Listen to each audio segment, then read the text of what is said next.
Hello, everyone. Welcome back to Where Swans Walk. A very unpleasant Monday here in South Wales compared to last week. A loss on the road again, boys, to the boys up north. How do we think about that one? We'll just get straight into it. I'm not even going to mention what's going on in the pod later on. We'll get straight tucked into the Wrexham game. Get it off your chest, innit? Go on, James. Yeah, it ruined our weekend. Let's face it. Yeah, I just think it's just so indicative of our system and our season and the way we've been this year. Like, we just did not turn up for it. It's just weird when you think with all the momentum we had behind us, we turn up and have a right go at them. But the truth is, I don't think we really bothered them all that much, apart from those early chances. But it's the same issue every time. It's weakness at centre back, weakness on the wing. It needs addressing. People are pointing the finger at Matos. I don't think we can point the finger of blame fully at him at the moment, because this was happening before he came in. I mean, I don't like the single players out usually, but we've got a centre back that can't play football. I'm so sorry to say it, but all he does is, I'm not going to name names, but all he does is launch the ball into the air, never brings it down and puts us under pressure. Was at fault for the goal as well. And I just feel that our sort of issues out wide are really sort of making us stumble at the moment. Ronaldo, we've been trying to get him to play out of his bad form. It's not happening. If anything, he's not looking any better week on week, but we're not blessed with options out there. So we're a little bit stuck at the moment, really. I think that was our best 11 that we put out there, but there's some really, really glaring weaknesses in the squad that I think we have to address come the end of the season. Yeah, can't disagree. I thought Burgess was poor. I will name him. I thought he was poor. Ronaldo was consistently poor. He did well with Key to take Key out of the firing line for a while. He's come back and looked better for it. I think same needs to happen to Ronaldo, to be honest with you. He needs to take him out of the firing line. He needs to give him a rest. Give Nunes a run of games, even though he was poor on Friday as well. Sorry. Him and Yon, maybe give him a chance. Or put Waddell out wide. Or just try something different, because it's not Ronaldo. The guy needs to be dropped for his own sake and for ours. I think as well, one thing, looking back, I sat back afterwards and I had to think about it, is 3 games of the week, we don't deal with that very well at all as a club. We haven't had a good record away as it is. Like, never mind going back-to-back away games. And I don't see us getting back-to-back away victories anytime soon with the squad we've got. Just to flip around, Matos is not to blame at all. I don't give him that. He's flipping it around. He's done very well with what he's had to play with. I think he probably would have liked to start with home in that game. Obviously, he probably wasn't perhaps 100%. We don't know what the players are like when they're in training. So Ronaldo is in the team purely probably on stamina, I guess, as well, and work rate. I'd like to see some of the others get a bit of a shout as well. What's going on with Ollie Cooper? Like, is he still there? Like, he sits on the bench, doesn't get any minutes. He must be playing terrible in training if he's not getting the minute. One of those kind of things. But that game for me stemmed on that Vipotnik chance. If that had gone in early doors, it could have been different, and it was very cagey after that. They had that little bit more quality for me, and that's the difference on the day. You just pick your moments. You got to take your chances in a derby match, particularly, like, which had that kind of feel to it. We was a bit unlucky with the second goal. You see it going off colour, and Figs, in all fairness, he can save anything, but he's not going to save them. So I just got to say we were beaten on the day by the slightly better team, I'm afraid. Yeah, I thought the performance overall was decent. Again, it was just the 3 key points for me would have been the first 20 seconds when Franco and Vipotnik are through on goal, and he should have just squared it. And I kind of brushed it off as the first 20 seconds. You're not quite into the game yet. You haven't got the feel of the game, wherever your head's not in space or whatever. But looking back at it, they are professional footballers. They should be in that space from that minute the whistle goes. And then Vipotnik's chance, 1-on-1 with the keeper. It's poor. How is he not burying that? We've seen him bury, shots from 20, 35 yards out this season. How is he not burying that? I think you got to let him off one, and let's be fair. Yeah, he's been prolific in recent weeks. I know people don't really like to talk about XG, but he's massively overperforming on XG, and he's been scoring goals he's got no right to score. So it's kind of evened itself out a little bit there, isn't it? Where he's missed one where you'd say 99 times out of 100 he's going to bury it. But I think that's another problem for us, is we rely on him so much that when he does have like a misfire like that, it does come back to bite us very often. I think it also just shows now how we've been screaming the last couple of weeks that we're kind of relying on the Potnik for goals, and him not scoring that one chance has not won us the game, in a sense. And good looking forward to next season now, we can't rely on that going forward. I think Josh Tymon didn't particularly have a great game either. Looking back on the left, his delivery was off point, which is, we rely on him so badly. And you think he's always an 8 out of 10, and he putting balls in the box defensively, going back and coming forward, and just always being available.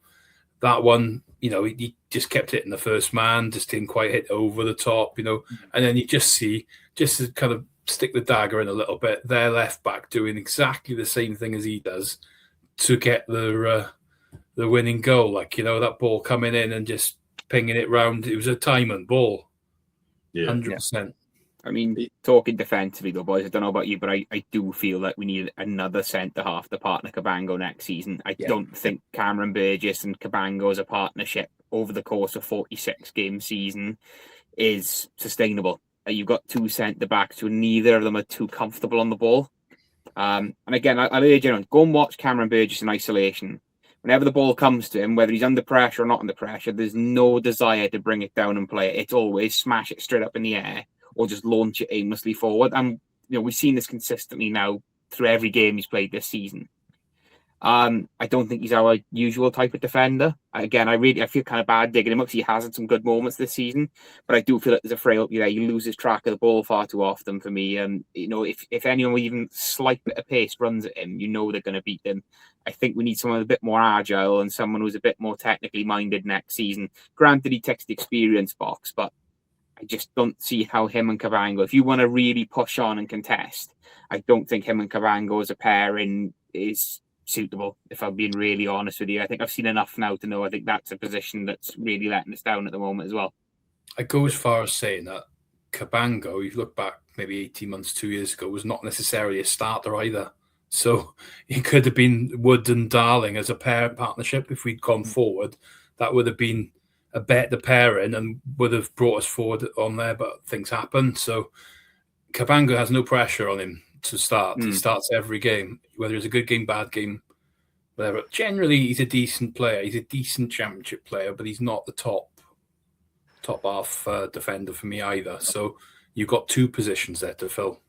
Yeah, I agree. I think we need an overhaul of the centre-back position. Burgess, without a doubt, was at fault for the first goal. He should have shown him outside. He'd then cut in, and it's poor defensively. One thing I will say, I didn't think Wrexham were particularly good either. I think we made them look better than they were. Stonewall penalty on Franco as well. How that's not been given when the referee's staring straight at it, I will never know. Absolutely clattered him in the back. That's a Stonewall penalty all day long. But Ryan Reynolds in the commentary box probably would have been livid if he'd given that. So yeah. Did anybody listen? This is going to be a stupid question for you three. No one listened with their commentary. Not ridiculous. We did. Me and the boys were watching the house. We got so much stick for the Snoop Dogg thing, right? We got so much stick for that. What they did on Sky the night is a disgrace. I'm sorry, right? No other club would be afforded that level of indulgence. I'm sorry. It's great what they've done. They've pulled them from National League to where they are now. It's great. But when you've got them banging on about, losing to Chelsea, but we haven't got multi-billion-pound players. You had Championship players in League Two. You had League One players in the National League. You can't then flip that narrative on its head when you're competing against people that are bigger than you. It's just such a Wrexham love in you. And I thought the broadcasters are meant to be impartial. I know we complain about biasness all the time, but that was absolutely ridiculous. I watched the normal Sky commentary and all they talked about was those two as well. It was like, you might as well just had one team out on the pitch. And again, they'll say, it's sour grapes. It really isn't. Like I said, there is no other side that would be afforded that level of indulgence. I just thought it was quite sort of sickening, really. I don't almost getting a bit KK there, don't you? Get a bit KK. I love it if we beat them. That's what we'll be having. We're getting there. We're getting there. We're getting there. At the end of the season, though. No, I agree with that one. Have you ever seen one of the traditional big six have their owners speak on commentary? This is the first time I know that it has happened. Can you imagine if, I don't know, they had Ratcliffe commentating a Man United game? You know, that was my first thought when I heard about it, but I haven't heard a great response about them commentating. Not, you know, the only people who are happy were Wrexham fans. Absolutely. Or, you know, about 25 actual genuine fans. Yeah, it's a charade. At the end of the day, it's one of those things. Sky bought into it. They're going to milk it up, and it draws more kind of interest, I guess, commercial value back in different countries as well. In it, so I don't know. I think you just move on now and just, you know. Yeah, we'll brush her under the rug. You know, we'll forget about Rob and Ryan. We'll move on to our club. Yeah. In your boys' opinions, what team is the best team you've seen the Swans have? So I'm going to simplify it down. We're going to go over the course of a season or a cup final. Simple as. Best team. I think the cup final team for me. Yeah. The cup final team on paper, looking at the names on there, looking back now, I was thinking, because I looked at some of the teams that beat like United and Arsenal, things like that. Perhaps you look at some of the names that have been a few different ones in, but that one where you've got the three amigos behind Michu, it was great. You know, Brett is in there, De Guzman, and underrated in that team. Yeah. Key played centre half in that final as well, didn't he? And he was with Ash. Remarkably, wasn't it? And it was a great team. Tremor played in goals, but it was, even though Fabianski was our regular guy, but it was a great team. Ben Davis, Rangel, all the classics. You just can't. I agree. Not knock it. Same team. I was going to say the same, but you look at that, right? I hate to go back to Wrexham. They really wound me up this week about bought. They look at the team. They bought every single one of them. Whereas look at the players we had in that final, right? Ben Davis, homegrown. We had people like Ango Rangel, wasn't homegrown, but we bought him for a packet of peanuts. Joe Allen, not Joe Allen wasn't there then, sorry, but Leon Britton and people would build up to that team as well a couple of years before. Some of the players we had in that team weren't bought for millions and millions of pounds, right? We bought some absolute bargain players and turned them into world class. That was a great team, and it was fun to watch. Probably the most fun team we've ever had to watch, I reckon, in the last 34 years. Well, I agree with you, boys. Because I don't think you can really look past it. I think the time that I knew we were something special was that game against West Brom on a Tuesday night. We beat them 3-0, and they just couldn't touch the ball against us. They were chasing shadows. Every time we went forward, we looked like we were going to score a goal. And like you said, you looked at the bench. There was so much quality to come on from them. It was just a joy to watch, really. We were just so good to watch, so easy on the eye. And like I said, you turned up every week thinking you could beat anyone. No, to go to the Emirates and beat Arsenal 2-0. You know, it was a fantastic season. And like I said, you know, you look at our top scorer that season, what, £2 million with a dodgy ankle? The end of the days, like. Valencia, These Sophia come into play us. They didn't want to. No one used to want to play Swansea because they knew they'd have to run around all afternoon after the ball. Like, you know, they didn't like that kind of game. No one else was doing it at the time until Bournemouth came up. You know, it was just us. We were beating all the top teams, giving everyone a run for the money. The only way they could stop us was kicking us. But Man United put a tweet out for one of our games. They put, you know, the cover photo announcing the team. They put time for payback against Swansea, and then we beat them again 2 years in a row. They were looking for payback. That's not to say we're wound up by us beating them comfortably. And then we did it again 2 years in a row. Yeah, that shows how much we got into people's heads. That team was unbelievable. And you can look at 3-0 win in the Mestalla as well. That'll go down in history. I was in tears after that game because I just couldn't believe we were beating teams like Valencia. Unbelievable. Best team. I agree that I could be the greatest team ever in the history of the club. Going from the greatest then to pound for pound, in your boys' opinion, the worst transfer the Swans has had. We're all going to say the same thing, aren't we? I bet we're all going to say the same thing. Go on. That starts with S. First name. Yeah. Clueless, I should say. Clueless, yeah. Sam Clueless. He still lives in my head, rent-free, that boy. I didn't want to be known as the guy that was replacing Sigurdsson. Yeah, whatever. Oh, yeah. How we spent 17 million on him, I will never know. 70 million and Stephen Kingsley. Yeah, don't forget that. Poor Stephen Kingsley. We literally we gave away Stephen Kingsley as part of that deal. And I like Kingsley. I like Stephen Kingsley. I thought he was solid for us. And what do we get in return? A guy who has done more damage to us than he ever did for us, apart from against Arsenal. Yeah, 1 goal. That team was awful that went down. He's not the worst, though. I think if you're talking pound for pound, Renato Sanchez, for the fee that we paid to loan him, and just how disinterested he looked. I remember going all the way up to Notts County to watch us play in the Cup, and we drew 1-1, but it was on a Carvajal's first games. And just watching all our players warming up, right? Everyone's putting like yards in. Britain's like in his mid-30s now, sprinting back and forth. You can tell he's up for it. Renato Sanchez, you can barely tell it's him because he's got a snood on, a hat on, a massive coat, barely moves in the warm-up. 2 minutes into the game, I think there's like an ex-Man United player playing centre-back for them, puts a big challenge in, and he goes down holding his hammy. Never saw him again after that. Carvajal's telling him to get up. He sent him down the tunnel, and we never saw him again. I got a couple of honourable mentions as well. That Pelosi, the striker we bought, if you paid him, paid millions for him as well. Ite Schechter, the only thing he didn't know was when we put the tweet out about the shit flying in. Instead of flying in, that's it. Yeah. Honourable shouts to those two. Dreadful. You boys have pretty much nailed on the head, really. There is one more. There is one more. It's a bit of a cult classic, though, boys. Alvaro Vasquez, meant to be Spain's next big thing. Away at Everton in the Cup, goes through on goal, pretty much as an empty goal to shoot into, and squares it to no one. Yeah, remember that. Oh, I was like, I literally slammed my head on the table in the pub. I was like, we've all beaten that. What about Eder as well? He only scored the one goal. Eder. He did nothing for us. Yeah, that same season with it, winner in the European Championships. After doing literally nothing for Swansea. Yeah, he literally played like he was on a pair of roller skates every time I saw him. Oh my god! It's quite mental when you actually think about it, how many, piss poor transfers we've had. Oh, especially in the hype of like the one that always gets me is Sanchez, like the hype around him, European Championship winner coming from Bayern Munich, golden boy, and he couldn't even pass it to his player. He had to pass it to a bloody signboard. I was at that game.